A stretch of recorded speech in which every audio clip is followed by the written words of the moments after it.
तो आज हम स्टार्ट करने वाले हैं यूनिट 3 का सी पार्ट। टॉपिक है हमारा मैग्नेट्स एंड अर्थ मैग्नेटिज्म। तो मैग्नेट तुमने देखा होगा, बचपन से देखते आए होंगे कि जैसे हम कोई भी आयरन का पीस रखते हैं या कुछ भी रखते हैं, अभी तक हम यही जानते हैं कि आयरन के पीसेस को क्या कर लेते हैं, वो अट्रैक्ट कर लेते हैं। ठीक है, तो लेकिन हमें अब और समझना है कि क्या आयरन के पीस को अट्रैक्ट करते हैं या किसी और को भी करते हैं। तो एक्चुअली जो मैग्नेट्स होती हैं वो they can attract the pieces of iron, cobalt and निकल एट्सेट्रा। ठीक है, तो यानी जो ये प्रॉपर्टी शो करे अट्रैक्शन की इन पीसेस को अट्रैक्ट करने के लिए आयरन कोबाल्ट निकल के, तो वो यानी वो प्रॉपर्टी क्या शो कर रहे हैं, मैग्नेटिज्म शो कर रहे हैं। तो natural there are two kinds of magnets, one is natural occurring magnet and second one is artificial magnet. जो नेचुरल अकरिंग मैग्नेट है वो ऐसे अर्थ क्रस्ट में पाई जाती है, मैग्नीशिया के वहाँ मिली थी ये डिस्ट्रिक्ट में, तो उसी के नेम से हमारा मैग्नेटाइट नेम पड़ा है इसका। ये ओर ऑफ आयरन होता है, उसका सिंबल फॉर्मूला तुमने केमिस्ट्री में भी किया है Fe3O4। इसको लॉर्ड स्टोन के नाम से भी जाना जाता है। जो नेचुरल अकरिंग मैग्नेट होती है वो इरेगुलर इन शेप होती है, इरेगुलर शेप है, और इसकी जो मैग्नेटिक फील्ड होती है वो वीक होती है। ठीक है, और फिर जो मैन मेड मैग्नेट्स हैं जो हमारी डिज़ायर्ड स्ट्रेंथ की हैं, तो और डिफरेंट शेप्स की हमारे पास मैग्नेट मिलती हैं, तो man made magnets are called as artificial magnets. ठीक है, जैसे कि बार मैग्नेट हो गई, हमारी होर्शू मैग्नेट हो गई, इलेक्ट्रोमैग्नेट्स हो गई, सिलेंड्रिकल मैग्नेट हो गई, सर्कुलर मैग्नेट हो गई। तो ये जितने भी हमारे डिफरेंट शेप्स की हमें मैग्नेट मिलती है that are called as artificial magnets. ठीक है, अब जैसे ही हमने बार मैग्नेट देखी हो, छड़ के टाइप की हमने देखी है, तो ये एक्सपेरिमेंट में टाइम लगेगा तो मैं करा दूँगी।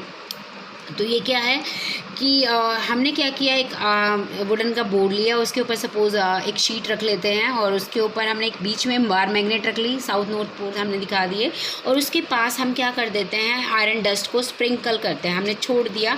फिर हम धीरे धीरे टैप करेंगे। टैपिंग करने के बाद हम क्या देखेंगे कि जो आयरन डस्ट है ना, वो इस शेप में इरेगुलरली अपने आप को अरेंज कर लेगा कंटिन्यूस कर्व्स की फॉर्म में। तो ये शेप आ जाएगी, तो हमें उससे ये पता चलता है कि जो मैग्नेटिक फील्ड लाइंस हैं, यानी चारों तरफ का जो स्पेस है जहाँ तक उसका मैग्नेटिज्म का इफेक्ट दिख रहा है, वो इस टाइप का होगा। इसको हम इस पैटर्न को हम दूसरी कंपास नीडल को लेके भी ड्रॉ कर सकते हैं कि कंपास नीडल जैसे जैसे टर्न होगी, क्योंकि कंपास नीडल खुद एक आपस क्या होगी, एक मैग्नेट होती है, और बार मैग्नेट तो खुद एक मैग्नेट है। तो मैग्नेट का अगर सेम पोल लेके आएंगे तो अट्रैक्शन हो सकती है, अगर डिफरेंट पोल लेके आएंगे तो हमारी रिपल्शन होगी। तो जैसे जैसे टर्न करती है मैग्नेट उस कंपास नीडल, तो उसको हमने डॉट आगे और पीछे लगाते जाएंगे, तो ये पैटर्न हमें वहाँ से भी ऑब्टेन हो जाएगा। ठीक है, अब इसके बाद हम स्टडी करते हैं सम बेसिक्स ऑफ मैग्नेट्स की कुछ बेसिक्स हम स्टडी करेंगे। जो फर्स्ट बेसिक प्रॉपर्टी है वो क्या है, the earth behaves as a magnet. अब जो हमारी अर्थ है वो भी एज अ मैग्नेट बिहेव करती है, मैग्नेटिक प्रॉपर्टी है, चाहे उसको हम ग्रेविटेशनल पुल की फॉर्म में क्या बात कर रहे हैं, तो लेकिन उसके अंदर भी मैग्नेटिक प्रॉपर्टी होती है। तो अर्थ तो क्या सपोज करते हैं हम कि जो this is a huge bar magnet, हमें ऐसा लगता है कि एक बहुत बड़ी बार मैग्नेट हेल्ड है, खड़ी है at the centre of earth के सेंटर पे, और उसका जो नॉर्थ पोल है वो किस तरह पॉइंट कर रहा है, approximately towards the geographic south. ठीक है, सेकेंड पॉइंट हम कह सकते हैं कि जो every magnet attracts the small pieces of the magnetic substances. और मैग्नेटिक सब्सटेंसेस में हम बात करेंगे लाइक आयरन, कोबाल्ट, निकल, स्टील टूवर्ड्स इट। तो यानी अट्रैक्शन हमारी जो मैक्सिमम होगी वो किस तरफ होगी, एंड्स यानी पोल्स पे होगी, पोल्स ऑफ द मैग्नेट। तो मैं पता नहीं ये दो पोल्स हैं, साउथ और नॉर्थ पोल, ये मैं बता चुकी हूँ पहले तुम्हें। तो अगर तुम कहो कि मैम मैग्नेटिज्म होता है क्या, तो ये मैंने डेफिनेशन यहाँ लिखी हुई है, the phenomena of attraction of the small bits of यानी अट्रैक्शन वाला फिनोमिना, एक प्रोसेस जो small bits of iron, steel, निकल, कोबाल्ट, इनको अट्रैक्ट कर लेता है अपनी तरफ, तो उसी प्रॉपर्टी को, उसी फिनोमिना को हम क्या कहते हैं, मैग्नेटिज्म शो करते हैं। ये मैंने बीच में बता दी है, वैसे हमारी बेसिक्स प्रॉपर्टी चल रही थी। थर्ड प्रॉपर्टी क्या कहती है, when a magnet is suspended freely with the help of an unspun thread. ये वो सेम एक्टिविटी है जो फर्स्ट यूनिट में हमने डिस्कस की थी कि हमने क्या किया था, दो पिथ बॉल्स उनको हैंग कर दिया था वर्टिकली किसी सपोर्ट से, और फिर हमने उनको चार्ज दो same positively charge glass rod से टच करवाया था, या दो नेगेटिवली चार्ज एबोनेटर से टच करवाया था, यानी उनको दोनों को पॉजिटिव दिया था चार्ज और नेगेटिव चार्ज दिया था। तो उनमें क्या हो रही थी, रिपल्शन हो रही थी। फिर हमने एक पॉजिटिव एक नेगेटिव को यानी एक को ग्लास रोड से और एक को एबोनेटर रोड से, तो उनमें अट्रैक्शन हो गई थी। तो ये सेम हमने क्या किया है, इसमें एक्सपेरिमेंट करेंगे। ये नीचे किया है हमने। लेकिन यहाँ हम सिर्फ ये डिस्कस कर रहे हैं कि जब भी हमने किसी मैग्नेट को सस्पेंड कर दिया तो सस्पेंड करने के बाद हम क्या देखते हैं कि जो हमेशा रेस्ट करती है, अगर हम उसको जैसे सपोज हमने ये सस्पेंड कर दिया और उसको हम हिला देते हैं, लटका दिया इस सपोर्ट से, तो अगर छोड़ देते हैं यहाँ से तो ये रेस्ट किस में करेगी, always rest in the north south direction. तो मैंने यही लिखा है कि when a magnet is suspended freely with the help of unspun thread it comes to rest. कब रेस्ट आती है, किस डायरेक्शन में आती है, नॉर्थ साउथ डायरेक्शन में करती है। और जिस डायरेक्शन में the pole of the magnet which points towards the geographic north, तो उसी को हमने नॉर्थ पोल का नाम दे दिया, और जो पॉइंट करता है ज्योग्राफिक साउथ की तरफ उसको हमने साउथ पोल बोल दिया, ठीक है। और जैसे ही टर्न करा तो वापस रेस्ट किस में करेगी, उसी डायरेक्शन में। तो ये देखो मैंने एक साउथ नॉर्थ किसको मेंशन किया है, अगर ज्योग्राफिक नॉर्थ वाले हिस्से को पॉइंट कर रहा है तो नॉर्थ पोल कह दिया, और ज्योग्राफिक साउथ को पॉइंट कर रहा है तो उसको ज्योग्राफिक साउथ कह दिया और उसको साउथ पोल बोल दिया, ठीक है। और एक ऐसा प्लेन पास करता हुआ, इसको हम मैग्नेट का एक्सिस बोलते हैं। तो मैग्नेट के एक्सिस यानी उन पॉइंट्स से पास करता हुआ एक प्लेन बनाए तो मैग्नेटिक मेरिडियन, और अगर इन ज्योग्राफिक एक्सिस को ज्वाइन करते हुए एक प्लेन ड्रॉ करें तो ज्योग्राफिक मेरिडियन हो जाएगा। अभी जो मैंने पिथ बॉल वाला बताया था वो यहाँ पे like poles attract repel each other and unlike pole attract each other. Like pole तो रिपेल करेंगे और अनलाइक पोल क्या करेंगे, अट्रैक्ट करेंगे, जैसे पिथ बॉल का बताया था। तो देखो हमने नॉर्थ को पास लेके आए दो मैग्नेट्स का तो रिपल्शन होगा, साउथ पास लेके आएंगे तो रिपल्शन होगा। लेकिन अगर हम एक नॉर्थ और एक साउथ को पास लेके आएंगे तो उनमें क्या हो जाएगी, अट्रैक्शन हो जाएगी, ठीक है। फिफ्थ पॉइंट जो हमारा द फोर्स ऑफ अट्रैक्शन और रिपल्शन, जो ये अट्रैक्ट कर रहा है या रिपेल कर रहा है वो किस between the two magnetic poles, हमने दो पोल्स बताए हैं, उनकी पोल स्ट्रेंथ कितनी होगी हम मेंशन करेंगे। बेशक हमने साउथ और नॉर्थ पोल मेंशन कर दिया, लेकिन उनकी जो पोल स्ट्रेंथ हम मेंशन करते हैं उसको M1 एंड M2 कहते हैं हम। They are separated by a distance, जैसे हमने कहा था दो चार्जेस सेपरेट हैं सर्टेन डिस्टेंस से, तो ऐसे ही हमने दो पोल भी सेपरेट होते हैं एक कुछ डिस्टेंस से।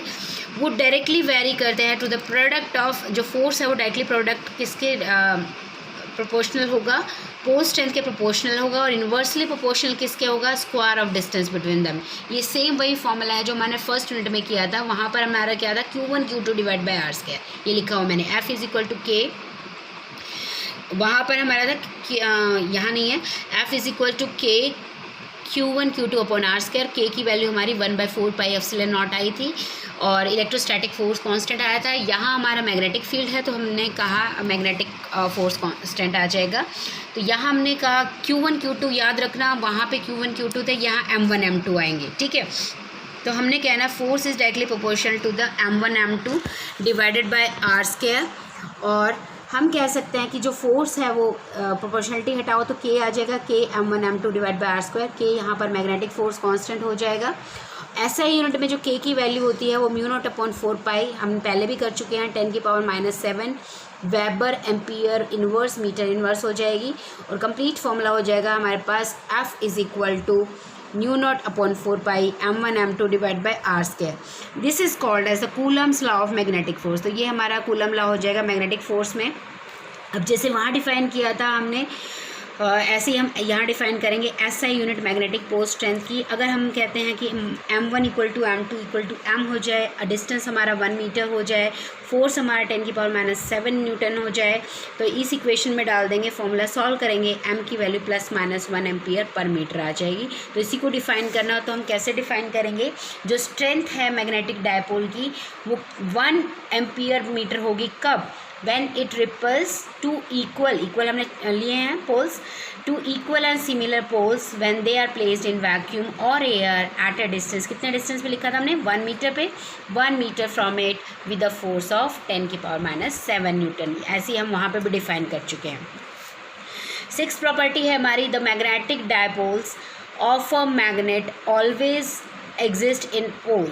तो यानी हमेशा जो पोल्स होंगे वो पेयर्स में होंगे, ठीक है, पेयर्स में होंगे। हम कभी भी एक सिंगल पोल को ऑब्टेन नहीं कर सकते, चाहे हम मैग्नेट को कितने ही छोटे पीसेस में क्यों ना कर लें, फिर भी उसके अंदर 2 पोल्स डेवलप हो जाते हैं। The poles of a magnet can never be separate, यानी magnetic monopoles do not exist ही नहीं करते।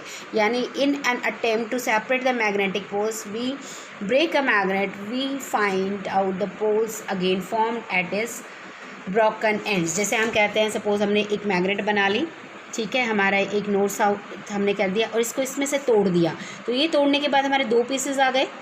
ठीक है, ये 2 पीसेस हमारे, जैसे हमने कहा इधर का नॉर्थ था, इधर हमने साउथ कहा, तो यहाँ पर कौन सा आ जाएगा, अपने आप ही साउथ और यहाँ पर नॉर्थ आ जाएगा। फिर से अगर हम ब्रेक करेंगे तो फिर से हमारे क्या आ जाएंगे, इधर साउथ इधर नॉर्थ, इधर साउथ इधर नॉर्थ। इसको ब्रेक किया, यहाँ एस है तो इधर नॉर्थ आ जाएगा। और हमने क्या कहा, ब्रेक कर दिया था, तो अब इसको थोड़ा अलग ही बनाते हैं। और इधर हमारे पास क्या आ जाएगा, तो ये हमारा south and this one is north, यहाँ साउथ और ये नॉर्थ। तो हमेशा पेयर्स में हमारे पास पोज डेवलप हो जाएंगे। अब ये इम्पॉर्टेंट प्रॉपर्टी है हमारी, 2 important very important properties are there जो पेपर में 2 मार्क्स में आ जाती हैं। क्या है, इंडक्टिव प्रॉपर्टी। इंडक्टिव का मतलब होता है इंड्यूस होना, जनरेट होना, उत्पन्न होना, पैदा होना।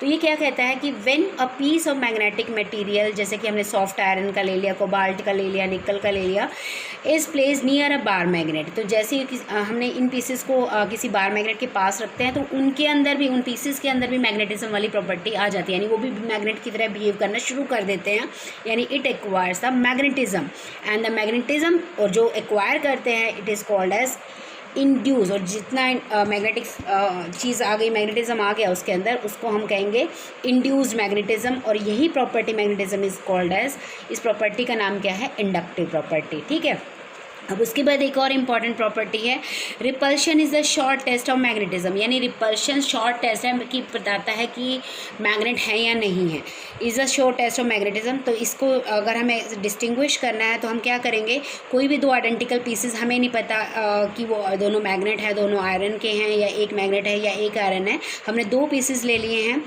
One is of iron and another one is magnet. तो एक आयरन का ले लिया हमने, एक मैग्नेट का ले लिया। तो इसको चेक करने के लिए कौन सा आयरन का है, कौन सा मैग्नेट का है, तो हम क्या करेंगे, एक और मैग्नेट लेके आएंगे उनके पास। तो अगर आयरन होगा तो सपोज़ हमारी ये एक मैग्नेट हो गई, और अगर आयरन होगा तो आयरन को इधर लेके आएंगे इस पोल के पास, तब भी अट्रैक्शन होगा। आयरन को इधर लेके आएंगे इस एंड के पास, तब भी अट्रैक्शन होगा। लेकिन अगर ये जो पीस हमारे हाथ में है वो हमारा मैग्नेट हुआ, सपोज़ इधर लाए तो अट्रैक्शन हुआ, तो उसी एंड को अगर हम दूसरी साइड लेके जाएं, चाहे तो हम ये कर लो कि इस मैग्नेट को ही रिवर्स कर लो कि हमने ये मैग्नेट का ये वाला अट्रैक्शन हुआ, ठीक है, तो अगर हमारी इस तरफ लाएं तो क्या हो जाएगा, उसमें रिपल्शन हो जाएगा। ठीक है, तो इसने कहा कि रिपल्शन ही बता पाएगा कि कौन सा मैग्नेट और कौन सा हमारा आयरन का पीस है।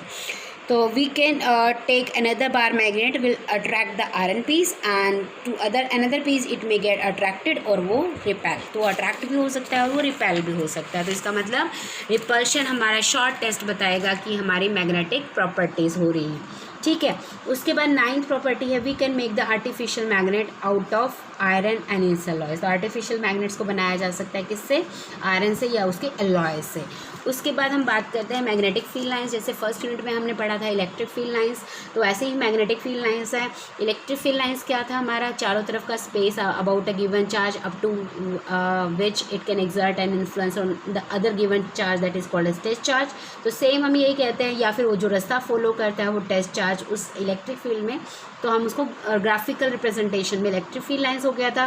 तो यहाँ पर हम बात करते हैं मैग्नेटिक फील्ड लाइंस, ये भी इमेजिनरी कर्व हैं, और टेंजेंट अगर उन इमेजिनरी लाइंस पे अगर हम ड्रॉ कर दें तो डायरेक्शन मिल जाती है मैग्नेटिक फील्ड की। जैसे हमने कहा कि ये रास्ता तय किया, एक मैग्नेट है दूसरे मैग्नेटिक फील्ड में, तो हमने कहा कि किसी पॉइंट पर डायरेक्शन फाइंड आउट करने के लिए हम वहाँ से टेंजेंट ड्रॉ करते हैं।